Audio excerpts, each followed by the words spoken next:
फिर से स्वागत है आपका मेरे YouTube channel chemistry with Manoj Sharma में। और हम यहाँ पे बात करते हैं केमिस्ट्री की। चैप्टर चल रहा है हमारा सॉल्यूशन। जल्दी से आपको बता देते हैं कि पीछे हम क्या पढ़ चुके हैं। जो सॉल्यूशन रन करके वीडियो आया था उसमें हम लोगों ने सॉल्यूशन का इंट्रोडक्शन लिया था। सॉल्यूशन 2A और 2B में हम लोगों ने कंसंट्रेशन यूनिट्स की बात की थी, और सॉल्यूशन 3 करके जो लेक्चर आया था उसमें हम लोगों ने राउल्ट्स लॉ और वेपर प्रेशर इन सब की बात की थी।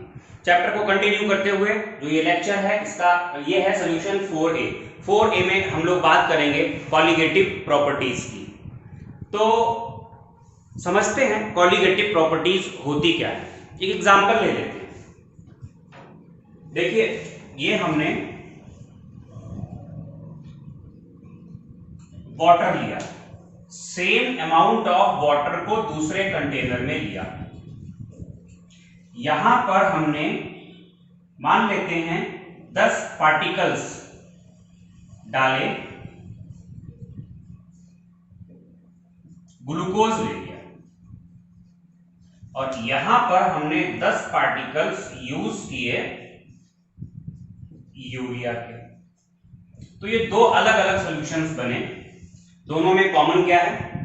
सॉल्वेंट की अमाउंट और सॉल्वेंट दोनों कॉमन है। दोनों में कॉमन है नंबर ऑफ पार्टिकल्स या number of mole of solute. तो अगर हम यहां और यहां की प्रॉपर्टीज को ऑब्जर्व करना शुरू करेंगे तो देखिए दोनों की केमिकल प्रॉपर्टीज अलग होंगी। ग्लूकोज का फंक्शनल ग्रुप एल्डिहाइड होता है या एल्कोहलिक फंक्शनल ग्रुप्स होते हैं, तो उसकी वजह से केमिकल प्रॉपर्टीज मिलेंगी। यहां पर एमाइड ग्रुप होता है तो एमाइड ग्रुप की केमिकल प्रॉपर्टीज मिलेंगी। फिजिकल प्रॉपर्टीज भी अलग हो सकती हैं। हालांकि 10 पार्टिकल में फर्क नहीं पड़ेगा, लेकिन जब ज्यादा अमाउंट पड़ेगी सॉल्यूट की तो दोनों की डेंसिटी अलग आएगी, दोनों का रिफ्रैक्टिव इंडेक्स अलग आएगा, तमाम प्रॉपर्टीज अलग आएंगी। लेकिन कुछ प्रॉपर्टीज ऐसी हैं सॉल्यूशन की जो इस बात पर डिपेंड नहीं करती हैं कि यहां पर यूरिया है और यहां पर ग्लूकोज है। वो इस बात पर डिपेंड करती हैं कि सोल्यूट पार्टिकल्स का नंबर क्या है in definite amount of solvent. These properties are colligative properties. तो अगर आप कॉपी लेके बैठे हैं, नोट्स बना रहे हैं, तो कॉलिगेटिव प्रॉपर्टीज के लिए आप लिखेंगे those properties of solution which depend on number of particles of solute dissolved in a fixed amount of solvent and do not depend on nature of solute particles are called colligative properties। तो ये colligative properties की definition हो गई। मतलब जो number of particles पे depend करें, nature of solute पे डिपेंड ना करें। 4 कॉलिगेटिव प्रॉपर्टीज होती हैं, चारों हमने यहां लिखी हैं। Relative lowering in vapour pressure, या कुछ लोग relative lowering of vapour pressure भी बोलते हैं। ऑस्मोटिक प्रेशर है, एलिवेशन इन बॉइलिंग पॉइंट है, डिप्रेशन इन फ्रीजिंग पॉइंट है। ये 4 ही कॉलिगेटिव प्रॉपर्टीज होती हैं। इसके अलावा कोई कॉलिगेटिव प्रॉपर्टी नहीं होती है। आपको बता दें कंफ्यूजन्स कहां पे होते हैं। जैसे अगर आप कॉम्पिटिटिव एग्जाम में जा रहे हो, एग्जाम देने जा रहे हो, तो वहां पे मान लीजिए लिखा हुआ है lowering in vapour pressure. Question दिया इनमें से कौन सी कॉलिगेटिव प्रॉपर्टी है, और आपको ऑप्शंस दिए। ऑप्शन में एक है लोअरिंग इन वेपर प्रेशर। तो ध्यान देना lowering in vapour pressure colligative property नहीं है, relative lowering in vapour pressure colligative property है। या खाली वेपर प्रेशर लिख दिया वो भी गलत हो जाएगा। ठीक है, ऐसे ही बॉइलिंग पॉइंट लिख दिया वो कॉलिगेटिव प्रॉपर्टी नहीं है। तो ये तो मतलब एक जो कंफ्यूजन्स आपको होंगे, थोड़े अच्छे लेवल के कंफ्यूजन्स। मतलब यहां आपने पढ़ा हुआ है उसके बाद भी कंफ्यूजन्स। अगर आपने पढ़ाई नहीं है, या मान लीजिए कि ऐसा कुछ लिख दिया कायरलिटी ऑफ कार्बन, तो chirality of carbon undoubtedly colligative property नहीं होगी, क्योंकि कॉलिगेटिव प्रॉपर्टी यही 4 होती है। इस तरीके से ये 4 कॉलिगेटिव प्रॉपर्टी होती हैं, और इन चारों के बारे में हमें बात करनी है। तो शुरुआत जो हम करेंगे, स्टार्टिंग करेंगे, पहली कॉलिगेटिव प्रॉपर्टी हमने यहां पर डाली हुई है जिसका नाम है relative lowering in vapour pressure. समझते हैं, एक सॉल्वेंट लिया, कोई भी सॉल्वेंट ले लिया, आपको बताया जा चुका है थर्ड लेक्चर में। थर्ड लेक्चर मतलब सोल्यूशन 3 करके जो लेक्चर आया था, आपको बताया उसमें कि हर लिक्विड का वेपर प्रेशर उसका कैरेक्टरिस्टिक होता है एट अ पर्टिकुलर टेम्परेचर। तो मान लीजिए आपने वाटर लिया एक पर्टिकुलर टेम्परेचर पे, उसका वेपर प्रेशर P नॉट है।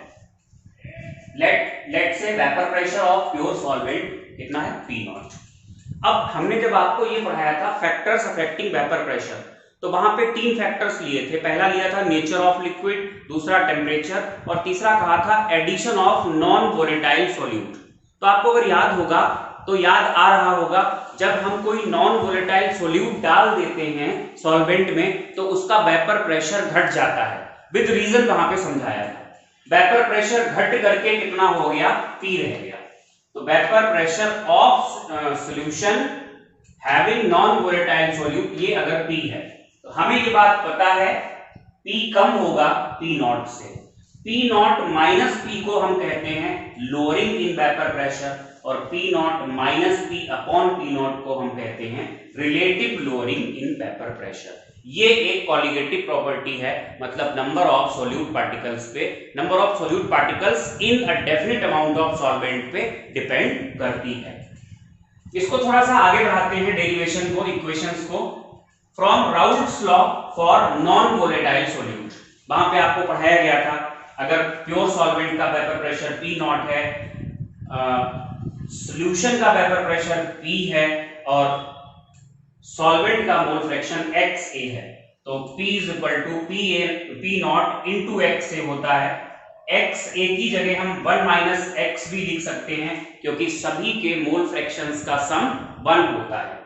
कंटिन्यू करते हैं, P upon P naught is equal to 1 minus X B आएगा, एक्स बी को इधर ले आए तो ये इक्वेशन बन जाएगी। फिर इसको यहां ले गए तो इस तरीके से ये इक्वेशन बनेगी, X B is equal to 1 minus P upon P naught LCM लिया तो ये वाली इक्वेशन बन जाएगी। दैट इज जो P naught minus P upon P naught, यानी ये टर्म कितना आएगा निकल के, XB क्या है, मोल फ्रैक्शन ऑफ सॉल्यूट, जो कि होगा NB upon Na plus NB। हमने स्टेटमेंट भी दिया था राउल्ट्स के लॉ का, जहां पर सॉल्यूट नॉन वोलेटाइल होता है, relative lowering in vapour pressure is equal to mole fraction of solute. तो ये तो जो कुछ फार्मूलाज निकल के आए relative lowering in vapour pressure के। देखिए इसके अलावा थोड़ा सा आप यहां पर भी देख सकते हैं, P naught minus P upon P not को हम लोग कई बार NB अपॉन NA भी लिख देते हैं। ये कब लिखते हैं, जब NA बहुत ज्यादा है NB से, मतलब मोल ऑफ सॉल्यूट बहुत कम है, जिससे मोल ऑफ सॉल्वेंट से। ये ऐसा तभी लिखा जाएगा जब सॉल्यूट के मोल कम होंगे बहुत सॉल्वेंट के मोल से, तो क्या कहा जाएगा, that is solution is very dilute, solution बहुत ज्यादा डाइल्यूटेड है। जब बहुत ज्यादा डाइल्यूटेड हो गए तभी ऐसा होगा, और इस केस में हम क्या कहेंगे, Na प्लस NB की वैल्यू इग्नोर करेंगे तो नीचे Na ही रह जाएगा। किसी भी वैल्यू को इग्नोर तभी करते हैं जब वो प्लस या माइनस में होती है, मल्टीप्लाई या डिवाइड में इग्नोर नहीं कर सकते। मल्टीप्लाई या डिवाइड में नंबर जितना बड़ा या जितना छोटा होगा उसका इफेक्ट भी उतना ही ज्यादा होगा, प्लस या माइनस में इफेक्ट नहीं होता है। तो ये इक्वेशन भी बनती है, बट जो सबसे सही और बिल्कुल एक्यूरेट इक्वेशन है वो वही है। बनाई तो और भी इक्वेशन जा सकती हैं, लेकिन फिर आप कंफ्यूज हो जाएंगे। तो ये हमने बात की relative lowering in vapour pressure की। यहां से एक छोटा सा क्वेश्चन को ही लगा सकते हैं। क्वेश्चन लिखिएगा, क्वेश्चन लिखने के बाद वीडियो पॉज करिएगा और उसके बाद 2 सेकेंड के बाद हम यहां पर तैयार हैं सॉल्यूशन लेकर के। उसका सिंपल सा क्वेश्चन होगा, लिखें at room temperature vapour pressure of pure water is 40 mmHg। Calculate the vapor pressure. Calculate the vapor pressure of solution having 18 gram of glucose in 90 gram of water. Video pause करें, solve करें।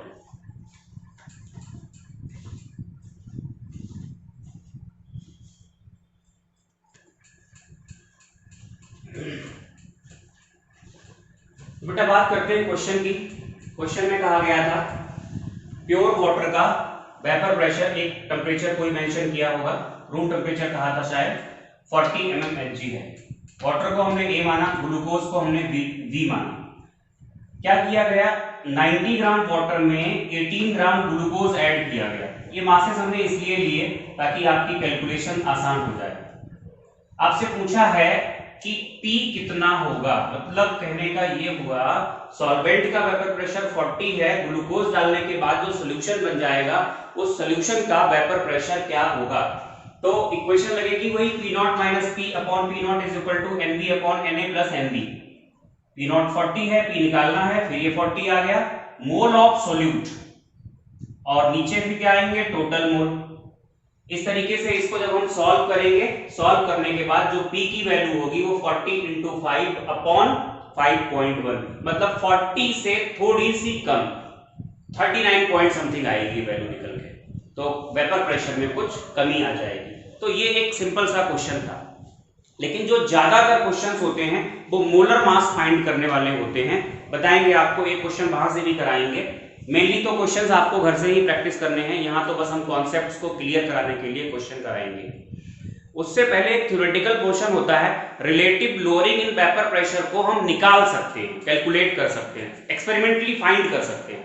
Relative lowering in vapour pressure को निकालने के लिए जो method use होता है उसका नाम है ओस्टवाल्ड वॉकर डायनेमिक मेथड, या इसी को हम ट्रांसपिरेशन मेथड भी कहते हैं। ओस्टवाल्ड वॉकर डायनेमिक मेथड, या इसी को हम बोलते हैं ट्रांसपिरेशन मेथड। इसमें देखो होता क्या है, पहला एक बल्ब लिया गया, इस बल्ब में सोल्यूशन भरा गया, तो सोल्यूशन क्लोज्ड अगर है, सोल्यूशन अगर हमने भरा है तो सोल्यूशन ने अपनी वेपर्स बनाई होंगी, ठीक है। यहां से हमने ड्राई एयर को पास किया। ड्राई एयर मतलब एक ऐसी एयर जहां मॉइस्चर बिल्कुल नहीं था। अगर ड्राई एयर को पास करोगे तो एयर क्या करेगी, मॉइस्चर को अपने अंदर एब्जॉर्ब कर लेगी, और कितनी मॉइस्चर एब्जॉर्ब करेगी वो डिपेंड करेगा कि यहां पर वेपर्स की डेंसिटी क्या है। तो वो एयर मॉइस्चर को लेकर के हमने बाहर निकाल दी, तो क्या होगा, इस बल्ब के मास में कमी आएगी। जो मास में कमी आएगी बल्ब के, वो उतनी होगी, उतनी ही ज्यादा होगी जितनी ज्यादा वेपर्स होंगी। मतलब जो मास में कमी होगी वो proportional to vapour pressure of solution के होगी। अब हमने क्या किया, वही एयर, अभी हमने उस एयर को अलग नहीं किया, वही एयर को हम ले गए सॉल्वेंट में। अब सॉल्वेंट में ले गए तो सॉल्वेंट में वेपर प्रेशर सॉल्यूशन से ज्यादा होता है, तो वो जो एयर जिसने मॉइस्चर एब्जॉर्ब कर लिया था सॉल्यूशन से, जब सॉल्वेंट में गई, सॉल्वेंट में और ज्यादा वेपर्स होंगी, तो थोड़ी सी वेपर्स अब वहां से भी एब्जॉर्ब कर लेगी, और उसके बाद उसको हमने CaCl2 में पास करा दिया, टोटल लॉस इन मास निकाल लिया होगा। तो जब लॉस इन मास पहले बल्ब में हुआ जिसमें सॉल्यूशन था वो प्रोपोर्शनल होगा P के, और उसके बाद फिर जो सेकेंड बल्ब था जिसमें केवल सॉल्वेंट था वहां भी मास में लॉस होगा, वो लॉस किसके प्रोपोर्शनल होगा, वो होगा P0 माइनस P के प्रोपोर्शनल। क्यों, क्योंकि आपने केवल ड्राई एयर पास कराई होती सेकेंड बल्ब से, तो जो लॉस होता वो P0 के प्रोपोर्शनल होता। लेकिन आपने तो वही एयर पास कराई है ना जो आप पहले सॉल्यूशन से पास करा चुके थे, जहां से P के अकॉर्डिंग ऑलरेडी वेपर्स को एब्जॉर्ब किया जा चुका था एयर के द्वारा, और आपने अब पास कहां कराया, सॉल्वेंट में, तो वो P तो एब्जॉर्ब होंगी नहीं, बची हुई एब्जॉर्ब होंगी, मतलब P0 माइनस P के अकॉर्डिंग एब्जॉर्ब होंगी। तो इस तरीके से देखो यहां लिखा गया है, ड्राई एयर को पास कराया सॉल्यूशन में, फिर इसी एयर, ये एयर होगी, this air is saturated with vapours of solution, solution की वेपर्स से हमने पास कराया सॉल्वेंट में, तो यहां से जो निकलेगी वेपर्स ये सैचुरेटेड होंगी विद वेपर्स ऑफ सॉल्वेंट। इसको CaCl2 में पास करा सकते हैं। Loss in weight of solution bulb, इस बल्ब के मास में जो लॉस हुआ W1 जो कि प्रोपोर्शनल होगा P के, loss in weight of solvent bulb W2 proportional होगा P नॉट माइनस P के। इस तरीके से P ओवरऑल अगर हम उल्टा रिलेट कराएं तो P proportional to W1, P naught minus P proportional to W2, P naught, इन दोनों को अगर हम ऐड करेंगे लेफ्ट साइड्स और राइट साइड्स को, इसको और इसको ऐड करोगे तो क्या बचेगा P नॉट, इसको और इनको ऐड करोगे तो P naught proportional to W1 plus W2 आ जाएगा, या P naught minus P upon P naught. P naught minus P की जगह क्या रखेंगे W2 और P नॉट की जगह क्या आएगा W1 प्लस W2। यहां से भी हम फाइंड कर सकते हैं। एक क्वेश्चन लिखिएगा,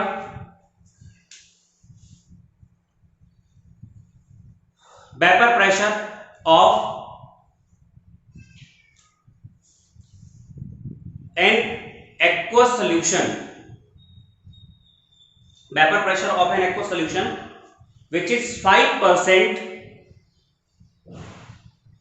5% by mass with respect to an organic solute is 745 mmHg at 373 Kelvin, at 373 Kelvin। Full stop लगा दीजिए। Calculate the molar mass of the solute. Directly हम बात कर लेते हैं यहीं पे क्वेश्चन की, क्योंकि आपको थोड़ा मुश्किल होगा। आपको क्वेश्चन में क्या दिया गया है समझाते हैं। क्वेश्चन में आपको बोला गया कि एक सॉल्यूशन है, सॉल्यूशन में दो चीजें हैं, एक तो वाटर है प्लस वाटर के बाद यहां पर कोई ना कोई एक ऑर्गेनिक सॉल्यूट ऐड किया है।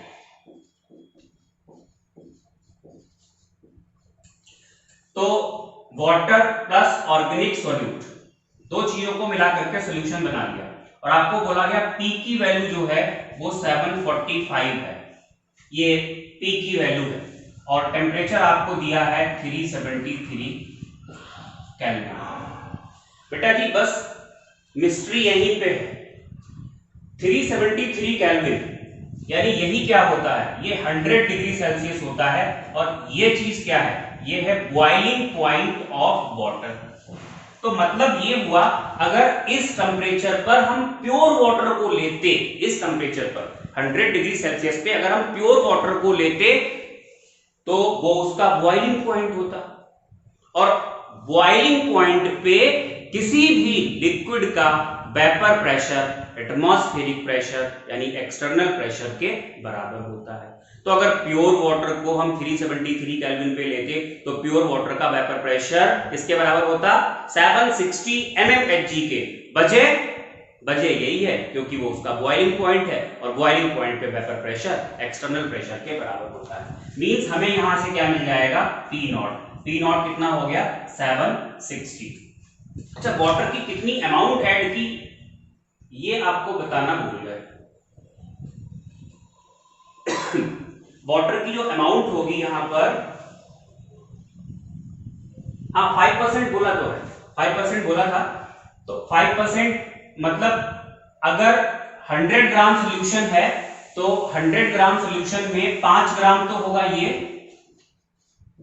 और बाकी 95 ग्राम कौन होगा, वाटर होगा। अब देखिए from P naught minus P upon P naught is equal to हम लगाएंगे NB upon Na plus NB। तो यहां से आप क्या करेंगे, P नॉट की जगह लेंगे 760, ये हो जाएगा 745 upon 760 is equal to NB, ये होगा 5 अपॉन मोलर मास, मोल निकालने ना हमको NB, तो मास अपॉन मोलर मास, और नीचे होगा Na यानी 95 अपॉन 18 ये मोल ऑफ वाटर हो जाएंगे, प्लस NB यानी फिर से 5 अपॉन NB। तो ये एक लीनियर इक्वेशन बन जाएगी, इसको आप सॉल्व कर लेंगे, यहां से आपको MB की वैल्यू मिल जाएगी। आप इसको फाइंड करिएगा, जो MB की वैल्यू निकल के आएगी वो 48 ग्राम पर मोल होगी। तो इसे सॉल्व कर लीजिएगा। ये पहली कॉलिगेटिव प्रॉपर्टी जिसको हमने कहा relative lowering in vapour pressure, उसको खत्म कर दिया है। हम नेक्स्ट कॉलिगेटिव प्रॉपर्टी की बात करेंगे जिसका नाम है ऑस्मोटिक प्रेशर।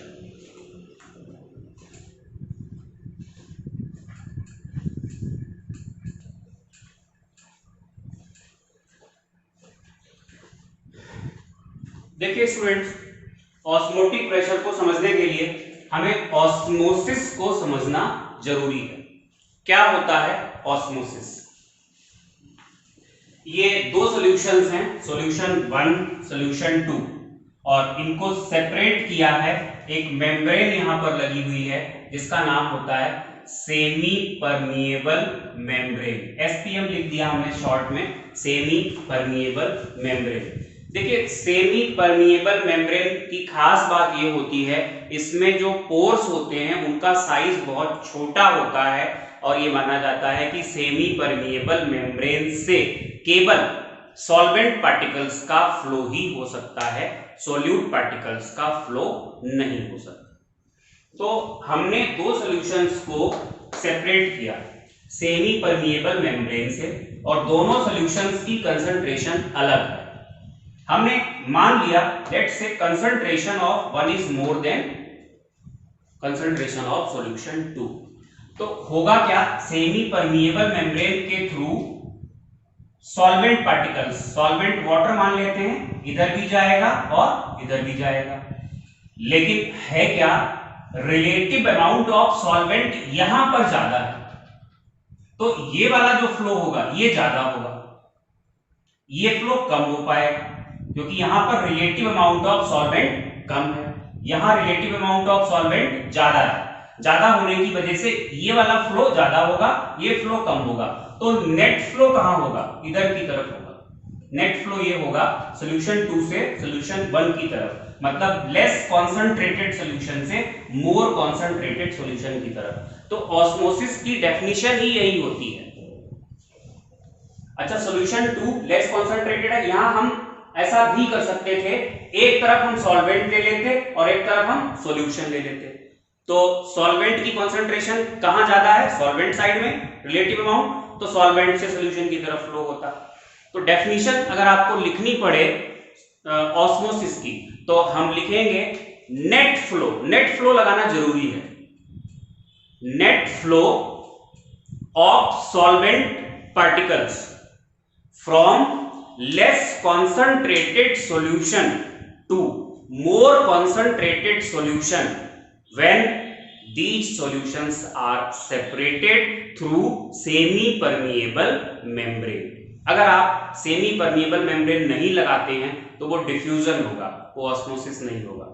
डेफिनेशन ये हो सकती है, या इसको हम थोड़ा सा चेंज भी कर सकते हैं, net flow of solvent from its higher concentration, मतलब जहां वाटर ज्यादा है, net flow of solvent from its higher concentration to its lower concentration when they are separated through semi permeable membrane is osmosis. देखिए net flow क्यों हमने कहा, net flow कहना इसलिए जरूरी है, एम्स में एक बार क्वेश्चन आ चुका है, मुझे याद नहीं कब आया था लेकिन आया हुआ है। एम्स में ऐसा कुछ बोला गया था कि अगर दो डिफरेंट कॉन्सेंट्रेशन के सॉल्यूशंस को सेमी परमिएबल मेम्ब्रेन से अलग कर दें तो सॉल्वेंट का फ्लो कहां से कहां होगा। ऑप्शंस कुछ ऐसे, लेस कॉन्सेंट्रेटेड से मोर कॉन्सेंट्रेटेड, मोर कॉन्सेंट्रेटेड से लेस कॉन्सेंट्रेटेड, या दोनों सही हैं या कोई नहीं सही है, ऐसे करके।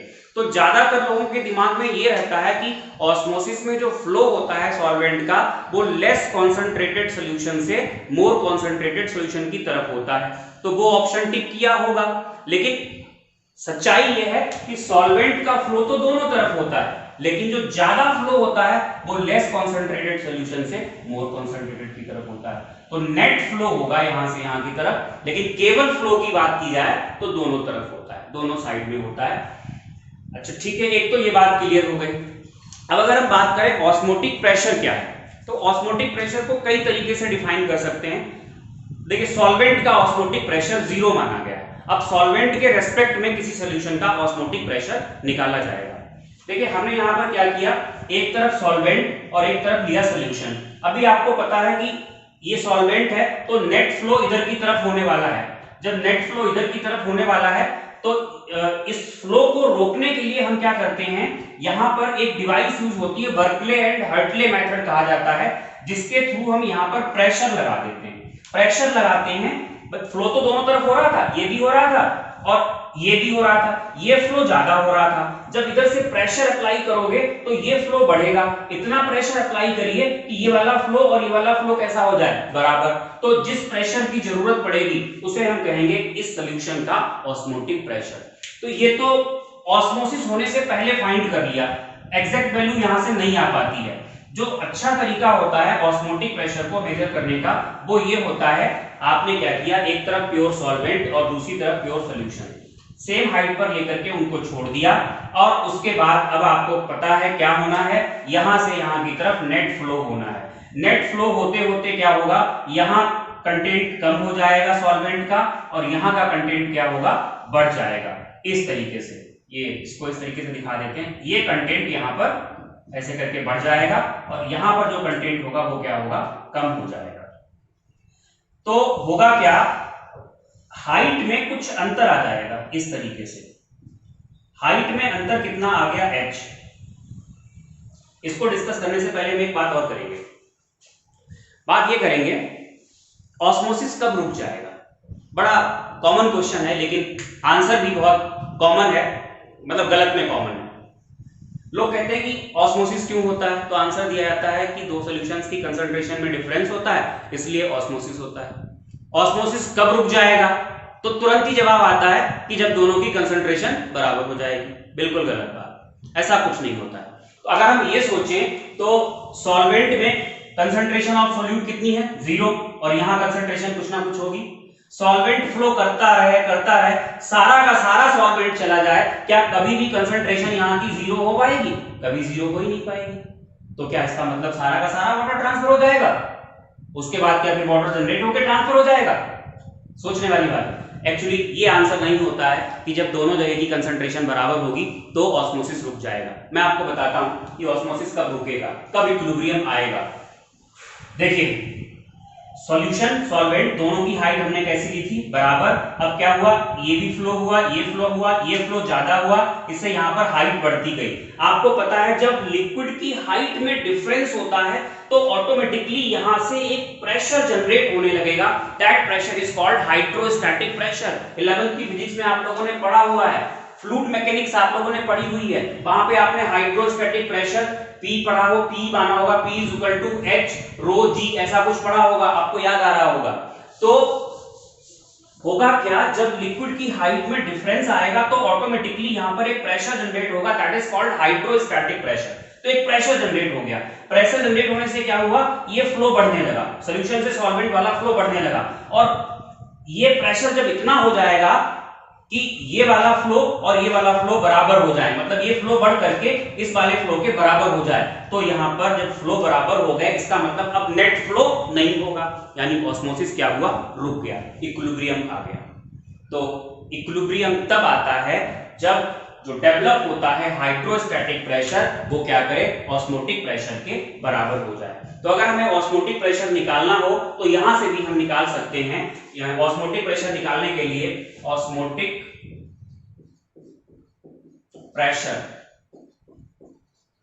P इज इक्वल टू, यहां से जो निकल के आएगा वो होगा H, डेंसिटी को हम D मान रहे हैं क्योंकि हमारे प्रैक्टिस में नहीं है रो बोलना, HdG, इस तरीके से हम निकाल सकते हैं। H ये हाइट में डिफरेंस होगा, D होगी डेंसिटी और जो G होगा वो ग्रेविटी फोर्स, आप जानते हैं। इस तरीके से हम फाइंड कर सकते हैं।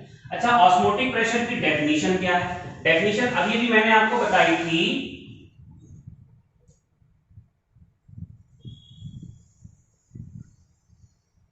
ऑस्मोटिक प्रेशर की डेफिनेशन बताई थी। अगर किसी भी सॉल्यूशन का ऑस्मोटिक प्रेशर निकालना हो तो सॉल्वेंट के एस्पेक्ट में हम निकालते हैं, सॉल्वेंट और सॉल्यूशन को सेपरेट करते हैं, या तो बर्कले हर्टले मेथड से आप ये बोलेंगे कि मिनिमम जितने प्रेशर की जरूरत पड़ती है ऑस्मोसिस को रोकने के लिए उसे हम ऑस्मोटिक प्रेशर कहते हैं। लेकिन एनसीईआरटी में ये डेफिनेशन नहीं है। एनसीईआरटी में डेफिनेशन क्या है आपको बताते हैं। एनसीईआरटी में डेफिनेशन हाइड्रोस्टैटिक प्रेशर के रेस्पेक्ट में है। क्या बोला गया है, osmotic pressure is equilibrium hydrostatic pressure generated due to transfer of solvent from solvent side to solution side when solvent and solution are separated through semi permeable membrane। मतलब osmotic pressure क्या है? ये हाइड्रोस्टैटिक प्रेशर के बराबर है। कब generate हुआ? जब सॉल्वेंट और सॉल्यूशन को एसपीएम से सेपरेट किया तब जनरेट हुआ। ये होता है ऑस्मोटिक प्रेशर। ये ओरिजिनल डेफिनेशन होती है। जब आप नोट्स बनाएंगे ये भी लिखेंगे, ये भी लिखेंगे, ये भी लिखेंगे और उसके बाद आपको डेफिनेशन, ऑस्मोसिस की जो डेफिनेशन मैंने बोली थी वो जरूर लिखिएगा। ऑस्मोटिक प्रेशर की ये एनसीईआरटी वाली डेफिनेशन ये भी आप अपने ध्यान में रखिएगा। और आगे से अगर कोई पूछता है तो ये जवाब बिल्कुल मत दीजिएगा कि ऑस्मोसिस तब रुक जाएगा जब दोनों की कंसंट्रेशंस बराबर हो जाएंगी। गलत आंसर होता है। इसके अलावा अगर हम ऑस्मोटिक प्रेशर की बात करें, ऑस्मोटिक प्रेशर को माना जाता है, यहां पर रिप्रेजेंट किया जाता है ऑस्मोटिक प्रेशर को पाई से। तो पाई जो होता है ये प्रोपोर्शनल टू सी, कंसंट्रेशन के प्रोपोर्शनल होता है। सी का मतलब यहां पर मोलैरिटी से होता है। पाई प्रोपोर्शनल टू टी टेम्परेचर होता है। तो अगर इन दोनों को हम मिला दें, pi proportional to C into T हो जाएगा। पाई इज इक्वल टू यहां पर आता है सी आर टी। आर को आप सब जानते हैं, आर होता है यूनिवर्सल गैस कांस्टेंट। यहां पर आर की कौन सी वैल्यू यूज होगी? आपको पता है कि आर की बहुत सारी वैल्यूज होती हैं। आर की वैल्यू डिपेंड करती है आर की कौन सी यूनिट ली है। क्योंकि यहां पर जो कंसंट्रेशन आपने ली है वो मोल पर लीटर में है, यानी वॉल्यूम लीटर में आ गया, तो आर में भी वॉल्यूम लीटर में होना चाहिए। और प्रेशर अगर आप एटीएम में लेते हैं तो आर की जो वैल्यू आप यूज करेंगे 0.0821 लीटर एटमॉस्फेयर आगे आएगा पर मोल पर केल्विन। ये वैल्यू यहां पे जनरली यूज होगी। अच्छा, इसके बाद एक हम कंपैरिजन कर रहे हैं दो सॉल्यूशंस का। फॉर टू सॉल्यूशंस, हमने जो दो सॉल्यूशंस लिए A and B, A and B की बात की, तो ए एंड बी में ध्यान दीजिएगा, इसका ऑस्मोटिक प्रेशर कितना होगा? पाई ए। इसका ऑस्मोटिक प्रेशर कितना होगा? पाई बी। देखो पहला केस, अगर पाई ए एंड जो पाई बी है वो बराबर है तो हम कहेंगे solution A and B are isotonic. दूसरा केस, अगर किसी एक का ज्यादा है दूसरे से तो हम कहेंगे यहां पे A is hypertonic then B, या इसी को बोल सकते हैं B is hypotonic then A. इस तरीके के स्टेटमेंट्स भी दिए जाते हैं। बेटा जी, ऑस्मोटिक प्रेशर या ऑस्मोसिस फिनोमिना का हमारी लाइफ में बहुत ज्यादा यूज है। जैसे बहुत कॉमन क्वेश्चंस पूछे जाते हैं। अगर रेजिन्स को, रेजिन जानते हैं किशमिश, अगर आप रेजिन्स को पानी में डाल दें तो क्या होगा? देखिए, रेजिन्स के अंदर भी सॉल्यूशन भरा हुआ होता है। रेजिन्स के अंदर जो सॉल्यूशन भरा हुआ होता है वो कॉन्सेंट्रेटेड होगा और पानी प्योर सॉल्वेंट है, तो फिर क्या होगा? वहां पर एंडो ऑस्मोसिस होगा। एंडो ऑस्मोसिस का मतलब क्या होता है? पानी इनसाइड द रेजिन जाएगा और उससे क्या होगा? रेजिन्स स्वेल अप हो जाएंगे।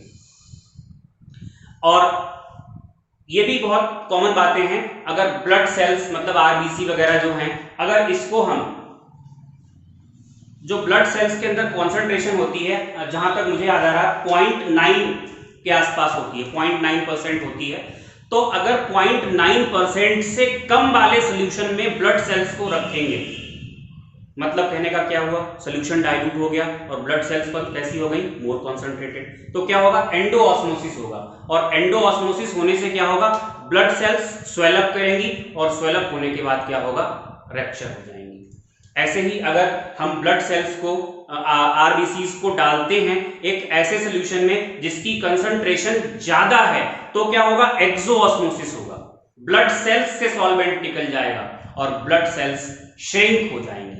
इसे हम लोग प्लाज्मोलिसिस बोलते हैं और पहले वाले को हम लोग हीमोलिसिस बोलते हैं, जब ब्लड सेल्स रैप्चर हो जाती हैं। तो ये इसके यूजेस होते हैं ऑस्मोसिस के। ऑस्मोसिस का एक और भी बहुत अच्छा यूज है, एक क्वेश्चन पूछा जाता है कि जब हम एग्स को बॉईल करते हैं तो फिर भाई एग्स को बॉईल कैसे करते हैं? एग्स को बॉईल करने के लिए ये जैसे कंटेनर लिया गया, ये पानी भरा हुआ है, इसमें ये अंडे पड़े हुए हैं और यहां से हमने क्या किया, इसको हीट दी, एग्स को हम बॉईल कर रहे हैं, तो इस पानी में थोड़ा सा नमक डाल दिया जाता है। नमक डालने से क्या फायदा होता है? नमक क्यों डाला जाता है? दो रीजंस बनते हैं, लेकिन जो मेन रीजन है वो मैं यहाँ पे आपको बताऊंगा।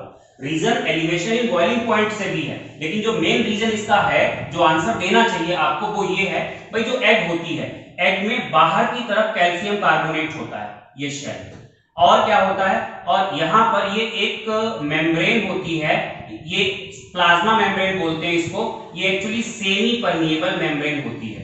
और उसके बाद ये सेंटर में क्या होता है, येलो कलर का यॉक होता है, मतलब फैट होता है, और बीच में यहां पर ये एक्वस प्रोटीन होती है, एल्बुमिन प्रोटीन।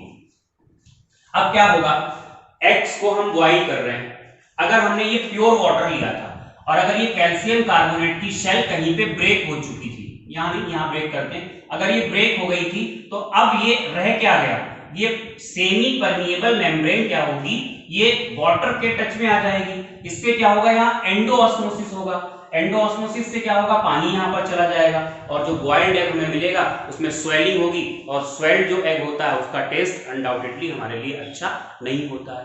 तो हमें आंसर यही देना है, अगर when shell of calcium carbonate is broken, plasma membrane of egg directly comes in contact with water, endoosmosis takes place and taste of egg जो होता है वो खराब हो जाता है। इस तरीके से आप कह सकते हो।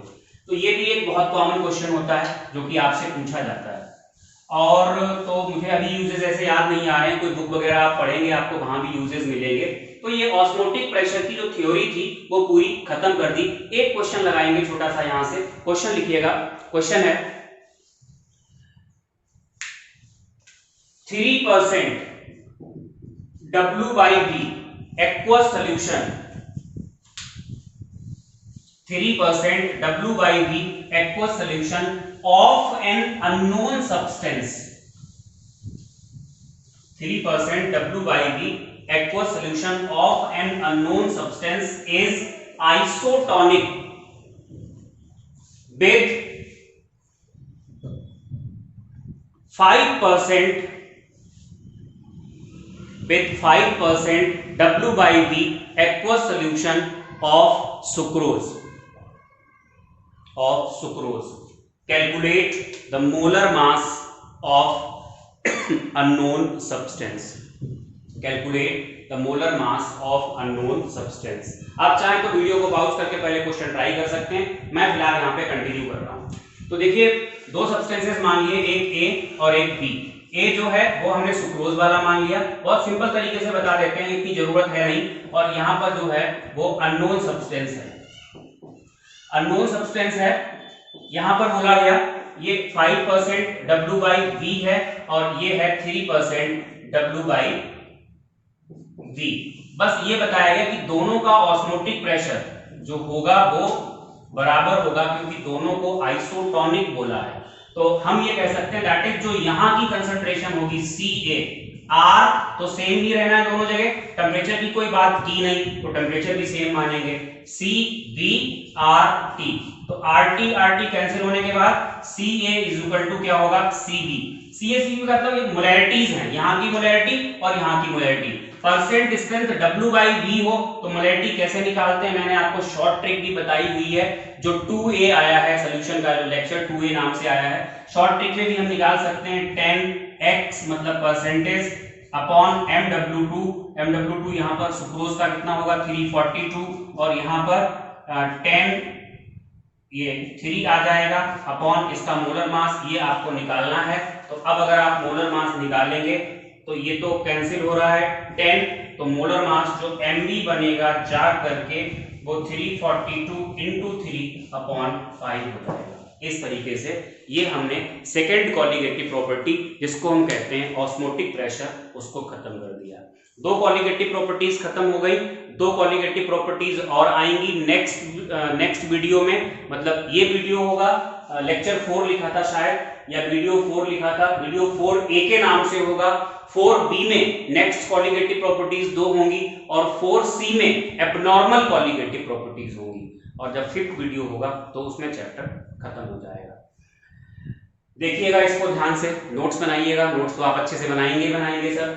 और इसके अलावा क्वेश्चंस जरूर प्रैक्टिस करें, विदाउट क्वेश्चंस कुछ नहीं होने वाला है। अच्छा, कॉलिगेटिव प्रॉपर्टीज के क्वेश्चंस अभी मत करिएगा, क्योंकि कॉलिगेटिव प्रॉपर्टीज के क्वेश्चंस आपको जहां भी मिलेंगे वो एब्नॉर्मल के साथ वाले मिलेंगे।